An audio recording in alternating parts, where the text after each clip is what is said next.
Hello everyone. I hope आप सब ठीक हो। प्रिपरेशन आप सब कैसी चल रही है। ये शॉर्ट वीडियो मैं प्रीलिम्स 2025 25 मई को जो होने वाला है उसके लिए रिकॉर्ड कर रहा हूँ। अभी अप्रॉक्स 120 डेज एग्ज़ाम में अप्रॉक्स है, ठीक है ना।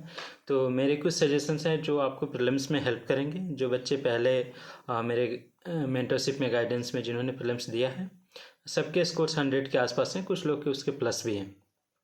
तो कुछ अपने एक्सपीरियंस से चीज़ें मैं बता दे रहा हूँ। दूसरी कि ये चैनल जो वर्सटाइल एस रवि सर, ये जो यूट्यूब चैनल है, इस पे पहले से प्रीलिम्स के कुछ वीडियोस स्ट्रेटजी पहले से रिकॉर्ड किया गया है। लास्ट ईयर 2023 प्रीलिम्स में आशा शर्मा रैंक 378, उन्होंने लास्ट 45 डेज स्ट्रेटजी करके वीडियो रिकॉर्ड किया है। तो आप उसको देख सकते हैं। दूसरा, 2023 में जो प्रीलिम्स का पेपर हुआ था, तो एग्ज़ाम हॉल में उन्होंने प्रीलिम्स के पेपर को कैसे अप्रोच किया था, वो उन्होंने उस चीज़ को मतलब प्रॉपर एक एक क्वेश्चन करके दिखाया कि आप कैसे क्वेश्चन को अप्रोच कर सकते हो। कोई क्वेश्चन अगर आपको प्रॉपर नॉलेज नहीं है उसके बारे में, स्टिल आप अप्रोच करके उसको सही कर सकते हो।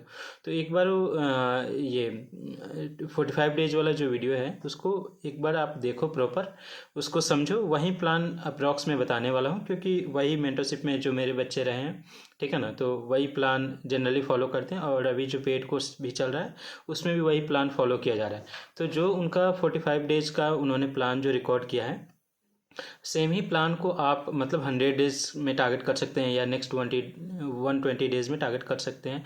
तो कुछ चीज़ें ध्यान में रखना है कि अभी क्या है कि जैसे जैसे जैसे प्री नज़दीक आ रहा है, बहुत सारे कोर्सेज यूट्यूब पे, टेलीग्राम पे 10 तरह की चीज़ें चल रही है, लेकिन उसमें कुछ चीज़ें बहुत ज़रूरी है जो आपको ध्यान देने की नीड है। फर्स्ट की पी वाई क्यूज़ पे आपका कमांड होना ज़रूरी है। और पी वाई क्यूज़ पे कमांड का मतलब ये नहीं है कि आपने बस क्वेश्चन अटेम्प्ट किया और जो क्वेश्चन गलत हो रहे हैं आप क्या करते हो कि उनके आंसर्स एक्सप्लेनेशन पढ़ लेते हो और चीज़ें वहाँ पे छोड़ देते हो। आप टॉपिक आइडेंटिफाई करो कि किन टॉपिक्स में आपके क्वेश्चंस गलत हो रहे हैं और कौन सी क्वेश्चंस जो हैं जो रिपीटेड मोड में गलत हो रहे हैं। जैसे मैं मेंटरशिप में जो बच्चों को करवाता हूँ तो उसमें मार्किंग करते हैं। जैसे फर्स्ट टाइम जब अटेम्प्ट करते हैं तो गलत होता है तो सिंगल स्टार मार्क कर देते हैं, ठीक है ना। सेकेंड टाइम जब अटेम्प्ट करते हैं तो उसी क्वेश्चन में जो क्वेश्चन दोबारा से गलत हो गए तो डबल स्टार मार्क कर देते हैं। फिर थर्ड टाइम जब अटेम्प्ट करते हैं तो ट्रिपल स्टार मार्क कर देते हैं। तो रिवर्स ऑर्डर में जब उनको अटेम्प्ट करना होता है तो फिर वो ट्रिपल स्टार, फिर डबल स्टार, फिर सिंगल स्टार। इसका मतलब है कि ट्रिपल स्टार अगर कोई क्वेश्चन पर लग गया है तो एक ही क्वेश्चन 3 बार गलत हो गया है। दूसरी चीज़ ये है कि जब आप कोई भी नोट्स या बुक, जैसे फर्स्ट पहली बार आप क्वेश्चन कोशिश करें, अटेम्प्ट करें, तो बिना पढ़े बिना रिवीजन के एक बार अटेम्प्ट कीजिए कि आपको आइडिया लगे कि आप कितनी चीज़ें भूल चुके हैं, कितनी चीज़ें याद हैं, ठीक है ना। आपका जो नॉलेज, अब तो एग्ज़ाम नज़दीक आ गया है तो नॉलेज थोड़ा टेस्ट हो पाए। उसके बाद आप अपने नोट्स रिवीजन कीजिए, पीवाईक्यू की एक्सप्लेनेशन पढ़िए, उसके बाद सेकेंड बार अटेम्प्ट कीजिए तो उसमें चेक कीजिए कि कितने करेक्ट हो रहे हैं, कितने इनकरेक्ट हो रहे हैं।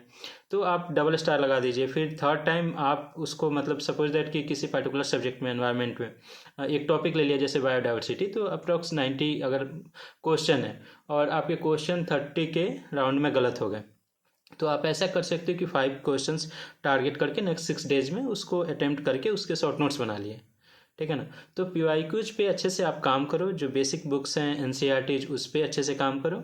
उसके बाद आपको टाइम मिले तो आप किसी भी इंस्टीट्यूट का सेक्शनल टेस्ट पहले टारगेट करके लगा सकते हो। उसके बाद जब एग्ज़ाम नज़दीक आएगा तो आप फुल लेंथ टेस्ट लगा सकते हो। तो 2011 टू 24 आप फुल लेंथ लगाओगे। जो मैंने बताया ना कि 45 डेज़ का जो प्लान आशा शर्मा रैंक 378 ने जो इस चैनल पर अपलोड किया गया है, तो आप उसको देखोगे तो उसमें वो चीज़ें उन्होंने क्लियर समझा रखी हैं। तो आप उसको फुल लेंथ 2011 टू 24 अटेम्प्ट करो। सी सैट में भी 5 to 6 ईयर्स को करो। और जो भी पीवाईक्यूज़ में एक एक ऑप्शंस पे आप प्रॉपर काम करो। अभी क्या कर सकते हो, जैसे मैं बता रहा हूँ एग्जांपल कि एग्ज़ाम की जो डिमांड है ना, जैसे पेपर आप करते हो 100 क्वेश्चन रहते हैं, तो आप देखते होगे कि सभी सब्जेक्ट का रेंज अलग अलग है। जैसे ज्योग्राफी एनवायरनमेंट अगर मिक्स कर दें तो 30 के राउंड अप में क्वेश्चन हैं। पॉलिटी में 10 to 15 रहते हैं। हिस्ट्री में अप्रॉक्स 20 रहते हैं, ठीक है ना।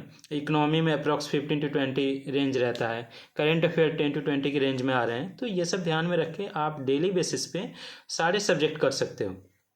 टाइम 10 आवर्स का, 8 आवर्स का, जितना भी आप सेल्फ स्टडी करते हो टाइम को डिवाइड करो और उसमें आप सारे सब्जेक्ट कर सकते हो। उसमें आप क्या कर सकते हो, किसी पर्टिकुलर डे पे सपोज दैट आपको लग रहा है कि पॉलिटी को ज़्यादा टाइम देने की नीड है, तो आप एनवायरमेंट ज्योग्राफी वाला जो टाइम है उसको कम कर सकते हो। जैसे मैं एक एग्जांपल बता रहा हूँ, सपोज दैट आप 3 आवर्स अगर एनवायरमेंट और ज्योग्राफी को दे रहे हो, ठीक है ना, 1 या 1.5 आवर आप पॉलिटी को दे रहे हो, 1 आवर साइंस को दे रहे हो, हिस्ट्री को 2 आवर्स अप्रॉक्स दे रहे हो, जो रेशियो क्वेश्चन का पेपर में है उसके अकॉर्डिंग आप टाइम दो, लेकिन उसमें आप फ्लेक्सिबिलिटी रखो कि आपको अगर किसी पर्टिकुलर सब्जेक्ट में ज़्यादा टाइम देने की नीड है, तो सपोज दैट ज्योग्राफी एनवायरनमेंट आपका स्ट्रॉन्ग है और आपको लगता है कि मुझे इकोनॉमी को ज़्यादा टाइम देने की नीड है, तो उधर का टाइम आप हाफ एन आवर या 1 आवर उधर आप शिफ्ट कर सकते हो, ठीक है ना।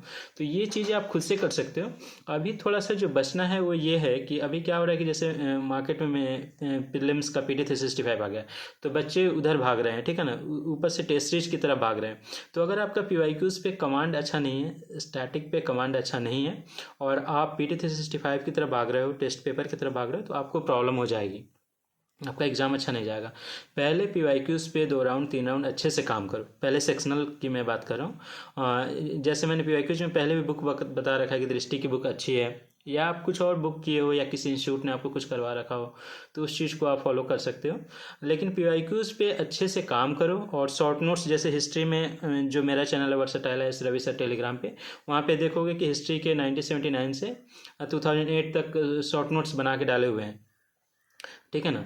तो मैंने नहीं डाले, वो रैंक 378 जो आशा शर्मा का जो उन्होंने उनके चैनल पे है, तो उसको मैंने फॉरवर्ड कर रखा है, तो आप उसकी हेल्प ले सकते हो। आप खुद के PYQs के शॉर्ट नोट्स बना सकते हो। PYQs में जो भी इनकरेक्ट हो रहे हैं उसके शॉर्ट नोट्स बनाओ, और अभी इनफ टाइम है, और उसको अप्रैल मई वाला जो उधर टाइम होगा ना 50 डेज, उधर उसको रिवीजन करो। तो PYQs पे अच्छे से काम करो। पॉलिटी में जैसे लक्ष्मीकांत आप कर रहे हो, ठीक है ना, तो मैंने ये 10 आवर्स का लगभग शेड्यूल बताया, तो आप इसमें क्या कर सकते हो कि आप सबसे पहले PYQs पे काम करो। सपोज दैट आपको फंडामेंटल राइट पढ़ना है, DPSP पढ़ना है, जो भी पढ़ना है, या प्रियम्बल पढ़ना है, या पार्लियामेंट पढ़ना है, तो पहले PYQs में क्वेश्चन देखो कि उस पर्टिकुलर टॉपिक से क्या क्वेश्चन आए, उसको अटेम्प्ट करो, फिर आप उस चैप्टर की रीडिंग करो, या आपके शॉर्ट नोट्स हैं। ये सारे सब्जेक्ट में आपको वैसे करना है कि पहले PYQs करना है, फिर आपके शॉर्ट नोट्स या जो रेफरेंस बुक है उसको करना है, उसके बाद आप सेक्शनल टेस्ट की तरफ बढ़ो।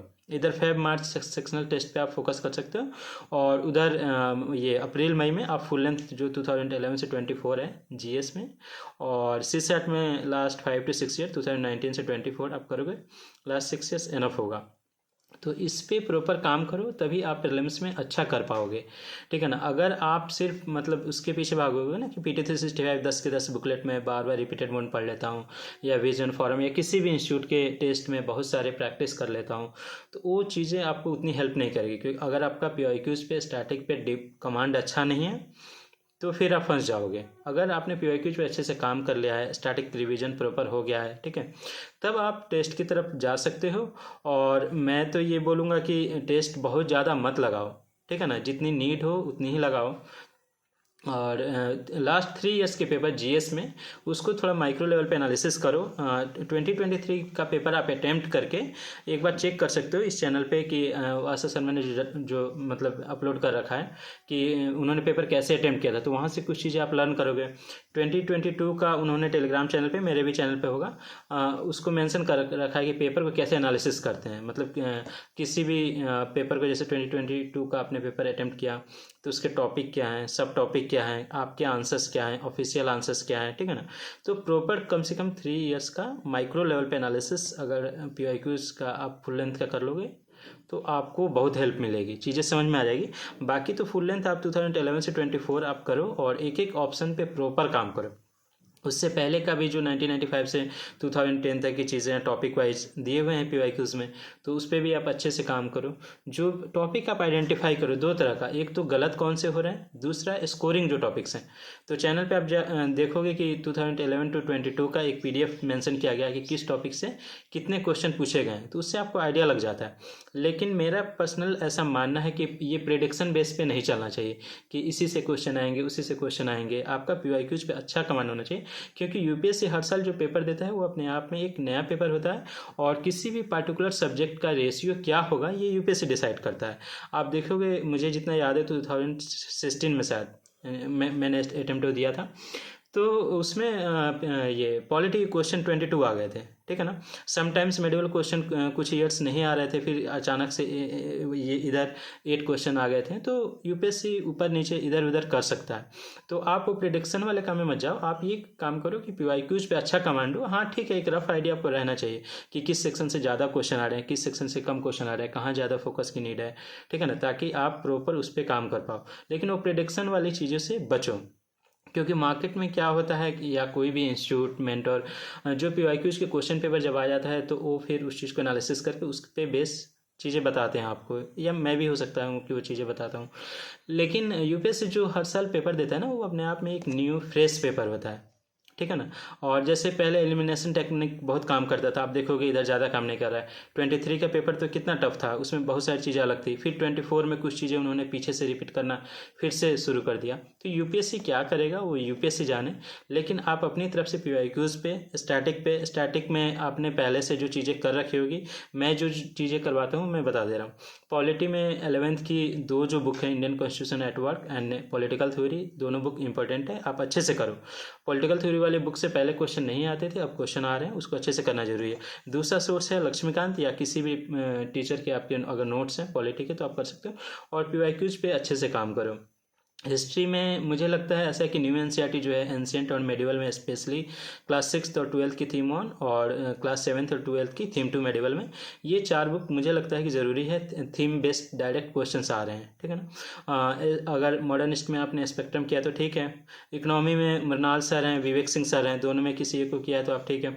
एनवायरनमेंट में पीवाईक्यूज पे जो दृष्टि वाली बुक है या आपके पास कोई भी बुक हो, तो एनवायरनमेंट और आर्ट एंड कल्चर में मैं बोलूँगा कि पिछले 15 साल 20 साल क्वेश्चन अच्छे से करो, आपको बहुत हेल्प मिलेगा, ठीक है ना। मैं अपने बच्चों को दृष्टि वाली बुक करवाता हूँ, बुक अच्छी है, 2008 से 24 तक है, बुक अच्छी है। उससे पहले क्वेश्चन सब मृणाल देसाई से करते हैं। तो पीवाईक्यूज अच्छे से करो एनवायरनमेंट और आर्ट एंड कल्चर में। एनवायरनमेंट में जनरली बच्चे पीएमएफ पढ़ते हैं, शंकर एनवायरनमेंट पढ़ते हैं, ठीक है ना। मेरे केस में मैं पीवाईक्यूज करवाता हूँ, एनसीईआरटी की समरी की पीडीएफ है, वो अंबालिका स्मृति करके, उनकी चीज़ें बच्चों ने कर रखी है।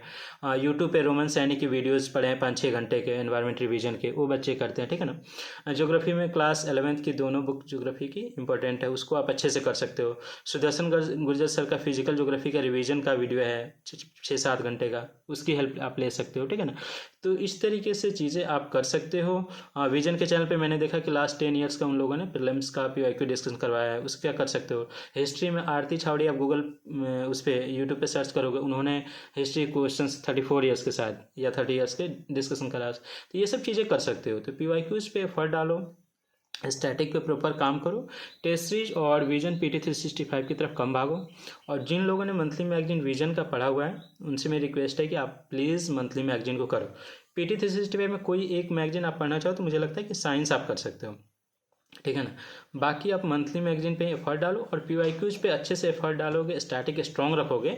और पेपर की जो डिमांड है ना, नेक्स्ट जो आप 120 डेज पढ़ने वाले हो या आगे 100 डेज या 50 डेज, जो भी टारगेट करके आप पढ़ोगे, तो जो प्लान इस चैनल पे वो लास्ट 45 डेज वाला मैंने बोला ना कि डेली आप सारे सब्जेक्ट लेके चलो, उसमें टाइम आप कम ज़्यादा कर सकते हो। सपोज दैट कि आपको लगता है कि मुझे इकोनॉमी में ज़्यादा काम करने की नीड नहीं है, अगर मैं डेली हाफ एन आवर दूँ तो काफ़ी है, तो वो टाइम दूसरे सब्जेक्ट में शिफ्ट कर दो। बट मेरा ऐसा मानना है कि आपको डेली बेसिस पे सारे सब्जेक्ट टाइम डिवाइड कर लो आप, ठीक है ना। और डेली बेसिस सारे सब्जेक्ट करना चाहिए। और उसमें आप मतलब वो चीज़ें जैसे पेड वाले में मैं करवाता हूँ डेली टारगेट देके, लेकिन अगर आप कहीं किसी मेंटरशिप में नहीं हो, आप सेल्फ स्टडी से कर रहे हो, तो उस केस में क्या होता है कि आप डेली बेसिस पे अपने मतलब फिक्स कर लो क्या ये पॉलिटी का टाइम है, ये ज्योग्राफी एनवायरनमेंट का टाइम है, ये साइंस का टाइम है। और उसमें धीरे धीरे चीज़ें आप करते जाओगे, हो जाएगा। पहली प्रायोरिटी पीवाईक्यूज रखना, दूसरा स्टैटिक बुक्स, उसके बाद आप मतलब टेस्ट की तरफ जा सकते हो, ठीक है ना। और रिवीजन जो करना है उसमें जो पीवाईक्यूज में गलत हो रहे हैं, ठीक है ना, उसके शॉर्ट नोट्स या तो आप बना लो या हाईलाइट कर लो, पेन से अंडरलाइन कर लो, जो कुछ भी आप करना चाहते हो वो चीज़ें रिवीजन में आपको हेल्प करेगी, ठीक है। बाकी कुछ भी प्रॉब्लम हो तो मेरा नंबर ऊपर चैनल पे है 8506912508, उस पर आप मैसेज करके टाइम लेके बात कर सकते हो। वीकेंड पे सैटरडे संडे कोशिश करोगे तो बात हो जाएगी। और प्रीलिम्स की अच्छे से आप प्रिपरेशन करो। मैं फिर से रिपीट कर रहा हूँ कि पीवाईक्यूज और जो स्टैटिक नोट्स या बुक आप कर चुके हो वो कट ऑफ क्लियर करने के लिए इनफ है। और बहुत से बच्चे ऐसे हैं जो PYQs पे प्रॉपर काम नहीं करते हैं और टेस्ट पेपर लगाने लगते हैं। ठीक है ना। टेस्ट पेपर देखो, टेस्ट पेपर कुछ जैसे विजन अभ्यास लेता है जो ये स्कूलों में लेते हैं, उसको आप दो टाइम मैनेजमेंट के लिए, प्रेशर झेलने के लिए, नए क्वेश्चन अटैम्प्ट करने के लिए, उसके लिए प्रैक्टिस के लिए दो। ठीक है ना। लेकिन PYQs का कोई सब्स्टिट्यूट नहीं है। PYQs को आप 2 बार 3 बार 4 बार 5 बार जितना बार करोगे उतना बार आपके लिए बेहतर होगा। टेस्ट पेपर की तरफ भागोगे तो फिर क्या होता है कि वो आप एग्ज़ाम के पैटर्न से अलग जाने लगते हो। ठीक है ना। तो PYQs तक लिमिट रखो और रेफरेंस जो नोट्स है या आपके जो NCERT बुक्स हैं, जो जो भी आप कर रहे हो उसको अच्छे से 2 बार 3 बार 4 बार रिवाइज करो, लेकिन क्वेश्चन के फॉर्मेट में, क्वेश्चन के रिवर्स मोड में चलो। पहले PYQs करके ही उस पार्टिकुलर टॉपिक को या सब्जेक्ट को पढ़ो। ऐसा नहीं करो कि बार बार कोई नोट्स पढ़ लिया, कोई बुक पढ़ लिया, फिर आप PYQs अटैम्प्ट करते हो, क्वेश्चन आपके ज़्यादा सही हो जाते हैं, आप ओवर कॉन्फिडेंस में आ जाते हो कि मतलब मेरा कमांड है। और टॉपिक आइडेंटिफाई करो कि किन किन टॉपिक से क्वेश्चन गलत हो रहे हैं, उसके सब टॉपिक आइडेंटिफाई करो। अगर बायोडाइवर्सिटी क्वेश्चन गलत हो रहे हैं तो उसमें पार्टिकुलर किस सेक्शन के गलत हो रहे हैं। अगर प्रेसिडेंट चैप्टर क्वेश्चन गलत हो रहे हैं तो पार्टिकुलर किस सेक्शन के क्वेश्चन गलत हो रहे हैं, उसको टारगेट करो अपने रेफरेंस बुक या नोट्स में। ठीक है। तो ये चीज़ें आपके लिए वर्क करेगी और आई होप आप अच्छा करोगे। फिर भी कुछ प्रॉब्लम हो, आपको हेल्प की नीड है तो आप मुझे बता सकते हो, जो मेरा नंबर है चैनल पे मेंशन। ठीक है ना। और उसमें PDF या किसी चीज़ की नीड हो तो टेलीग्राम वाला channel versatile S Ravi sir आप सर्च करोगे तो मिल जाएगा, और मेरा नंबर यहाँ से आपको मिल जाएगा। ठीक है। आप सबको ऑल द बेस्ट।